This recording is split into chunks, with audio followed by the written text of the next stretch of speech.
Assalamualaikum warahmatullahi wabarakatuh. Berjumpa kembali dengan saya, Bu Nini Yulianti, dalam mata pelajaran Bahasa Indonesia. Gimana kabarnya hari ini? Sehat ya? Alhamdulillahirrabbilalamin. Sebelum pelajaran dimulai, marilah kita berdoa dulu. Kita mengucapkan puji syukur kehadirat Allah karena hari ini kita masih bisa bertemu dan berjumpa kembali. Baik anak-anak, untuk kali ini kita akan belajar tentang bahasa Indonesia, yaitu teks prosedur. Teks prosedur ini digunakan untuk kelas 11. Bagaimana cara merancang sebuah teks prosedur? Coba diperhatikan gambar yang ada di layar ini. Ini adalah sebuah pisang yang dimodifikasi menjadi sebuah binatang. Dan ini adalah sebuah kue. Apa yang ada di benak kalian? Nah, sebuah pisang akan bisa menjadi sebuah kue itu melalui sebuah proses, melalui sebuah tahapan-tahapan, melalui langkah-langkah. Ya, di mana proses itu membutuhkan suatu pekerjaan. Jikalau dari sebuah pisang ini langkah-langkah yang digunakan itu salah, maka tidak akan mungkin menjadi sebuah pisang. Sama halnya dengan gambar yang di samping. Ada ujian. Bukan ujian, jangan dijadikan sebuah burung hantu yang menghantui kalian. Bagaimana nanti hasilnya? Dengan gurunya di sini dilarang mencontek. Tidak seperti itu. Dalam saat belajar kalian itu harus melalui sebuah proses, melalui sebuah tahapan. Agar hasil yang kalian tuju bisa tercapai. Ya. Dalam hal ini ada struktur teks prosedur. Kalau kalian melihat gambar ini, dari kedua gambar ini membutuhkan sebuah proses. Karena proses itu akan menghasilkan sesuatu yang baik. Tujuannya bisa tercapai. Maka dari itu dalam sebuah struktur teks prosedur yang harus pertama kali dipikirkan adalah tujuannya nanti apa. Jika ingin tujuan itu tercapai, kita mempersiapkan semuanya.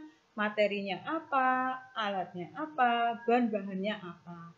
Setelah itu kita mengarah ke berikutnya. Langkah-langkah untuk mencapai itu seperti apa? Agar tujuan ini bisa tercapai. Jikalau materi, alat dan bahannya tidak ada, tidak akan mungkin langkah-langkah ini bisa dilakukan.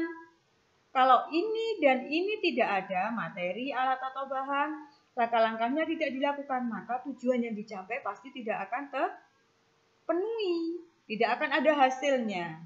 Ya, itu adalah sebuah prosedur yang harus dipenuhi.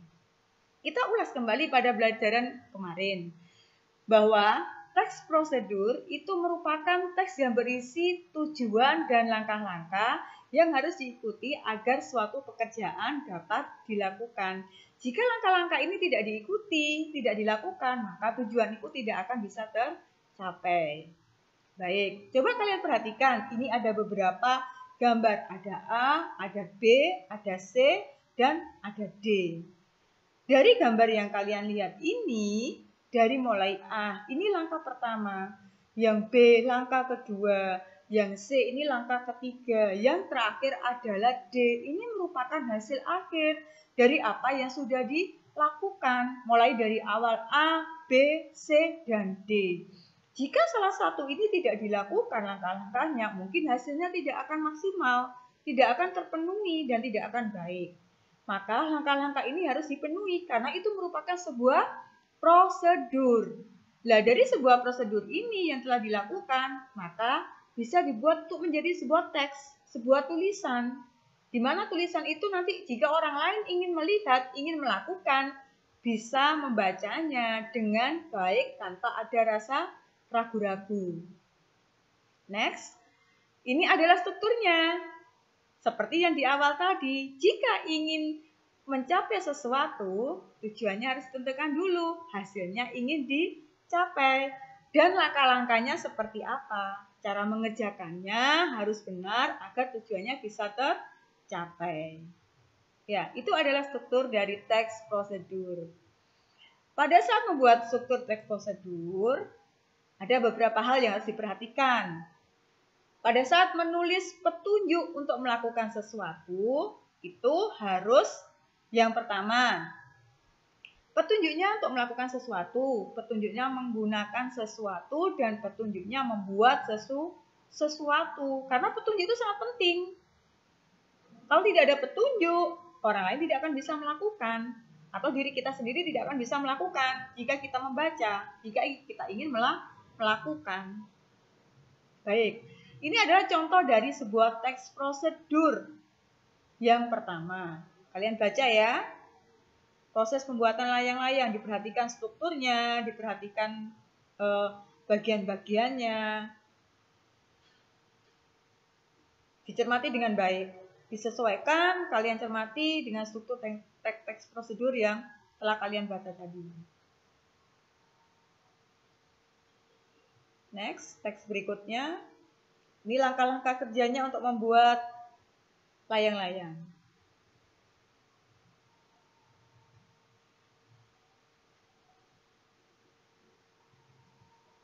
Ya, ini adalah contoh teks prosedur yang kedua, yaitu cara membuat paspor. Diperhatikan, apa bedanya dengan teks prosedur yang pertama tadi ya.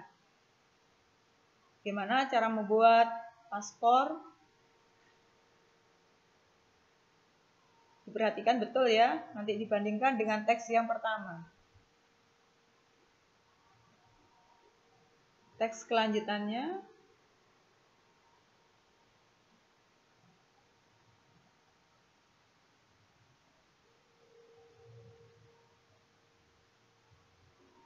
Nah, dari contoh teks di atas, itu ada dua bagian. Yang pertama, itu menyatakan pernyataan umum. Yang manakah pernyataan umum? Ini adalah pernyataan umum. Di mana pernyataan umum itu berisi hal-hal yang bersifat umum, belum khusus, menjelaskan apa yang akan dilakukan, tapi belum mengarah kepada tindakan atau petunjuk untuk melakukan. Ini petunjuk umum. Kalau yang kedua, ini merupakan apa?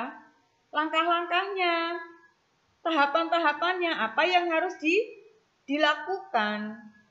Jadi ini adalah petunjuknya untuk melakukan pembuatan sebuah paspor. Pada saat membuat atau menuliskan petunjuk, ada beberapa ketentuan.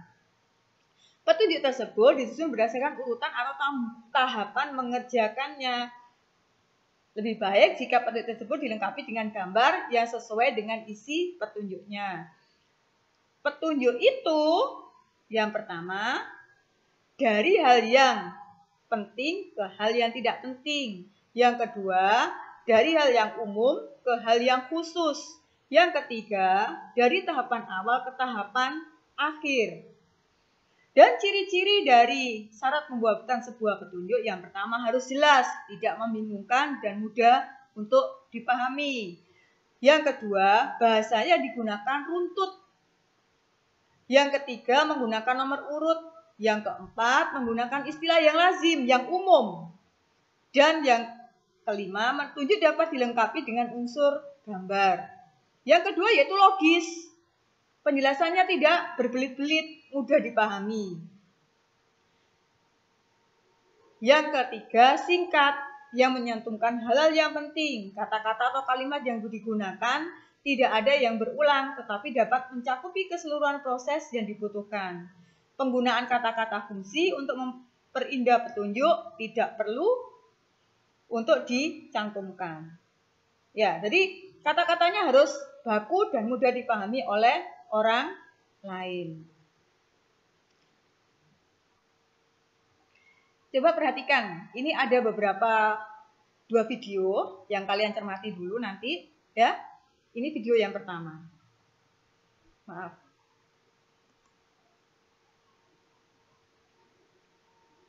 Cermati ya, ada dua video yang Assalamualaikum warahmatullahi wabarakatuh. Di sini saya akan memberitahukan cara membuat sasi muda untuk penilaian bahasa Indonesia. Tujuan dari membuat sasi muda adalah untuk memperkenalkan masyarakat Jepang kepada masyarakat Indonesia dengan bahan yang mudah didapat dan mudah dibuat. Bahan yang dibutuhkan adalah satu buah piring, nasi secukupnya, udang secukupnya, satu bungkus rumput laut kering, dan minyak secukupnya, saus tomat, mayones, dan saus sambal. Dan jangan lupa panci. Langkah pertama adalah cuci udang hingga bersih. Perhatikan ya.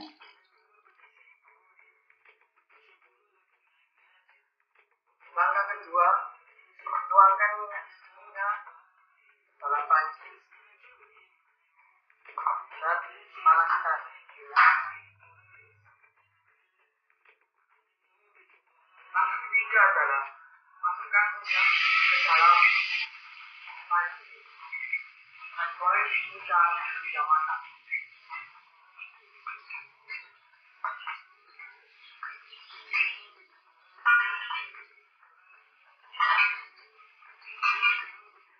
Langkah keempat adalah siapkan rumput laut panggang atau nori, udang yang matang, dan nasi.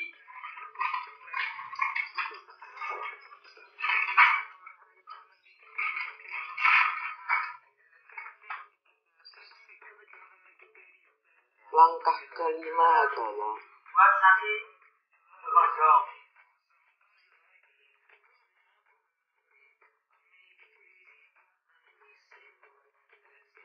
Langkah keenam, taruh nasi di atas nori.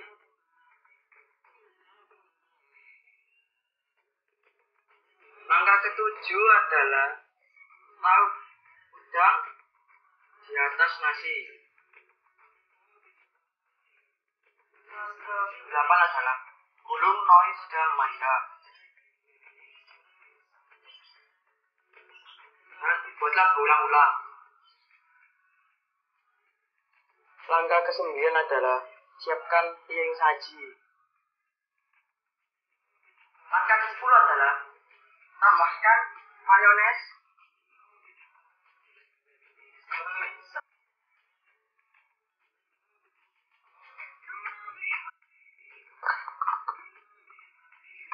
lalu tambahkan saus sambal,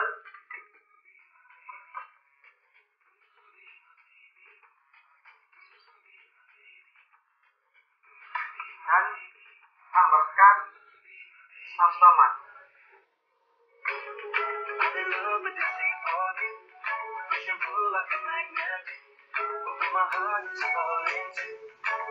Langkah ke-11.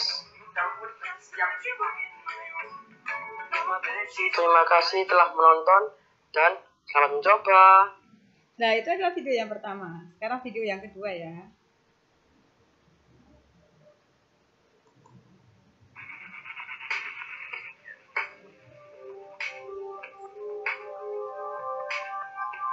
Perhatikan dan dicermati ya. Nanti. Ajakan ke masyarakat untuk membuat KTP elektronik atau KTPL kini digalakkan. Prosedurnya pun lebih mudah dibandingkan sebelumnya. Untuk membuat KTPL, warga bisa langsung membawa kartu keluarga atau KK dan KTP lama bagi yang sudah memilikinya. Tidak diperlukan surat pengantar RT dan RW. Bawa berkas kependudukan ke kelurahan setempat, petugas akan mengecek data para pemohon KTPL. Setelah itu dilanjutkan dengan perekaman data. Sebelum data dimasukkan, petugas akan memverifikasi data nama lengkap, alamat, tempat tanggal lahir, golongan darah, serta status pekerjaan. Perekaman data selanjutnya adalah pengambilan foto. Tanda tangan digital, perekaman sidik jari, dan terakhir, untuk data yang paling spesifik adalah scan iris atau retina mata. Untuk perekaman data ini, lensa kotak atau kacamata harus dilepas. Usai merekam data, KTPL dapat langsung dicetak jika belangkonya tersedia. Namun jika belum tersedia belangko, pencetakan KTPL terpaksa ditunda. Petugas akan membubuhkan tanda tangan dan stempel pada surat panggilan untuk pencetakan di lain hari. Surat tersebut juga sebagai tanda bukti penduduk telah merekamkan data dirinya. Diperlukan waktu sekitar 2 minggu untuk waktu tunggu KTPL jadi. Warga negara Indonesia yang sudah dewasa wajib merekamkan data dan membuat KTPL, karena ini menyangkut layanan publik yang diberikan negara. Yang perlu diketahui adalah bahwa saat ini berbagai lembaga sudah mengakses data di Kementerian Dalam Negeri ini. BPJS Kesehatan, BPJS Ketenagakerjaan, perbankan, hampir semua perbankan. Kemudian Taspen, Jasa Raharja, Polri untuk SIM dan STNK menggunakan data KTPL. Hingga pertengahan Agustus 2016, warga DKI Jakarta yang sudah merekamkan data dan memiliki KTPL sudah mencapai 98%. Masih ada 2% penduduk atau sekitar 200.000 jiwa yang belum merekamkan datanya ke pemerintah. Puri Febrian, Anggi Ramadan melaporkan untuk NET. Nah, itu adalah video yang kedua. Baik, dari dua video yang ada tadi, ya, pilih salah satu. Menurut kalian mana yang paling mudah untuk dibuat menjadi sebuah teks prosedur? Ya, jadi silakan memilih. Yang pertama adalah cara membuat Susi, yang kedua yaitu tadi cara membuat eKTP. Silakan kalian mencoba untuk membuat sebuah teks prosedur. Ya, terima kasih untuk pelajaran hari ini. Selamat belajar, jaga kesehatan, jangan lupa, tetap semangat dan sukses selalu buat kalian. Assalamualaikum warahmatullahi wabarakatuh.